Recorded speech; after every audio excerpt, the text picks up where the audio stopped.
بسم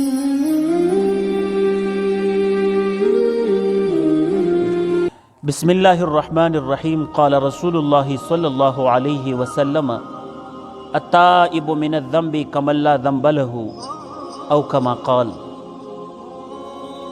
محبوب کریم صلی اللہ علیہ وسلم اپنی امتیوں کو اس بات کی تعلیم دیتے ہیں کہ گناہ سے توبہ کرنے والا وہ اس طرح ہے کہ انہوں نے کبھی گناہ کیا ہی نہیں ہے۔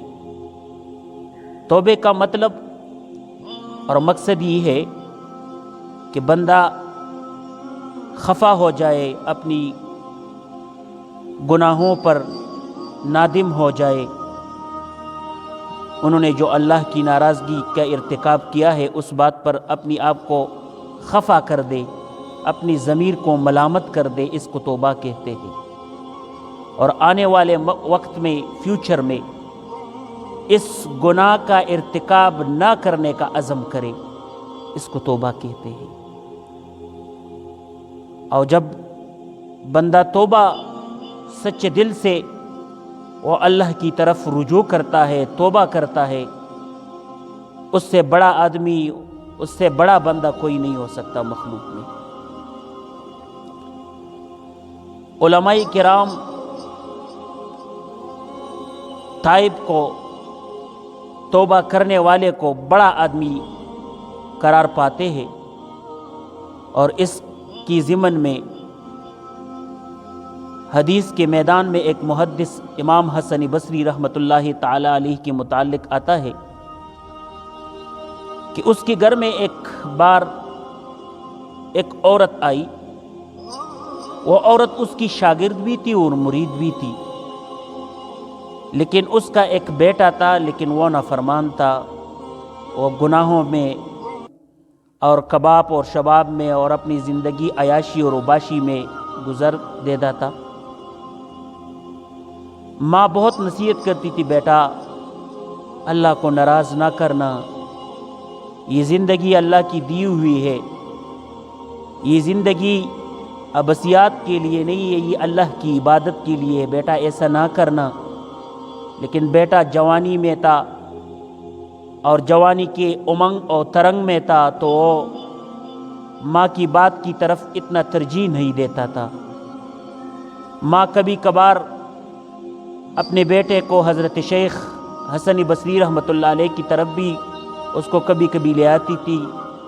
حسن بصری کو کہتی تھی، حضرت اس کے لیے دعا کرے، نصیحت کرے میرے بیٹے کو، میں نے اس بیٹے کے لیے اپنی جوانی اس پر نچھاور کر دی، پوری جوانی اس کے لیے گزار دی، لیکن بیٹا نہیں مانتا تھا۔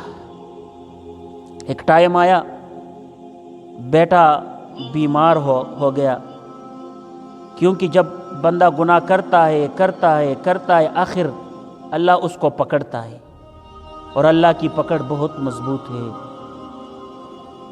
تو جب بیٹا بیمار ہونے لگا اور ایسا بیمار ہوا کہ موت کی نزدیک ہوا، تو بیٹا اپنی ماں سے کہنے لگا، ماں اگر میں مر جاؤں نا تو اپنی استاذ، اپنی پیر، اپنی شیخ حضرت حسن بصری کو کہنا کہ میرے جنازہ آپ پڑھیں گے، مجھ کو غسل آپ دیں گے، میری تدفین اور تکفین یعنی کفن دفن کا انتظام بھی آپ کریں گے۔ ماں حسن بصری رحمۃ اللہ علیہ کے پاس چلی گئی، تو حسن بصری کو کہنے لگی، حضرت میرا بیٹا بہت بیمار ہے، لاچار ہے، کمزور ہے، وہ کہتا ہے اگر میں مر جاؤں تو حضرت شیخ میری تدفین اور تکفین اور غسل اور جنازہ کریں گے۔ تو حسن بصری رحمۃ اللہ علیہ نے فرمایا کہ میں اس کی جنازہ نہیں پڑھوں گا، میں نے بہت نصیحت کی آپ کی بیٹی کو، لیکن آپ کا بیٹا تھا کہ وہ ماننے کے لیے تیاری نہیں تھا، تو لہٰذا اگر مر جائے تو میں اس کی جنازے میں شرکت نہیں کروں گا اور نہیں پڑھاؤں گا جنازہ۔ جب ماں روتے روتے گھر آئی، بیٹے کو کہنے لگی، بیٹا میں کتنے نصیحت تمہیں کرتی تھی کہ بیٹا نہ کرنا، لیکن تو ماننے کے لیے تیار نہیں تھا۔ آج میرے شیخ نے آپ کی جنازے کے پڑھنے سے انکار کر دیا کہ میں آپ کی بیٹی کی جنازہ نہیں پڑھوں گا۔ تو بیٹا کہنے لگا ماں جب آپ کا شیخ میرا جنازہ نہیں پڑھتا تو میں ایک اور وصیت آپ کو کرتا ہوں، وہ یہ ہے کہ جب میں مر جاؤں نا تو میرے پاؤں میں رسی ڈالو اور بصرے کے جو کوچے ہے اس میں جو ہے گھسیٹ گھسیٹ کر لے جاؤ، تاکہ وہ لوگ مجھے دیکھ کر مجھ سے عبرت حاصل کرے کہ اپنی زندگی گناہوں میں گزر نہ سکے۔ تو جب یہ بیٹے نے یہ بات کی پھر مر گیا۔ ماں کہتی ہے کہ میں رونے لگی۔ وہ اس ساتھ میں ایک دروازے پر کھٹکھٹ ہوئی، تو جب میں نے دروازہ کھولا تو حضرت شیخ حسن بصری رحمۃ اللہ علیہ کھڑا تھا۔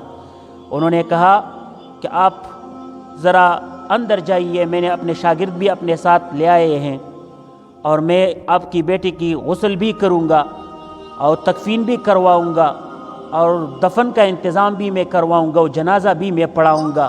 میں نے کہا حضرت شیخ آپ نے تو کہا تھا کہ میں آپ کی بیٹی کا جنازہ نہیں پڑھوں گا، یہاں میں نے کہا تھا، لیکن اللہ جل جلالہ نے مجھے القاء کر دی، ایک غیبی آواز اللہ کی طرف سے مجھے موصول ہوئی۔ اللہ کی طرف سے جو آواز موصول ہوئی اس میں نے سنا کہ آواز آئی کہ اے حسن تو میرے دوست کا جنازہ کیسے نہیں پڑھائے گا، وہ تو میرے دوست تھا۔ میں نے کہا کہ یا اللہ وہ کون سا دوست ہے؟ تو انہوں نے کہا کہ وہ جو بیوہ کا بیٹا ہے وہ میرا دوست ہے۔ تو میں نے جواب میں کہا کہ اللہ وہ تو گناہ گار تھا، انہوں نے ساری زندگی عیاشی وباشی کی، وہ کیسا آپ کا دوست بن سکتا ہے؟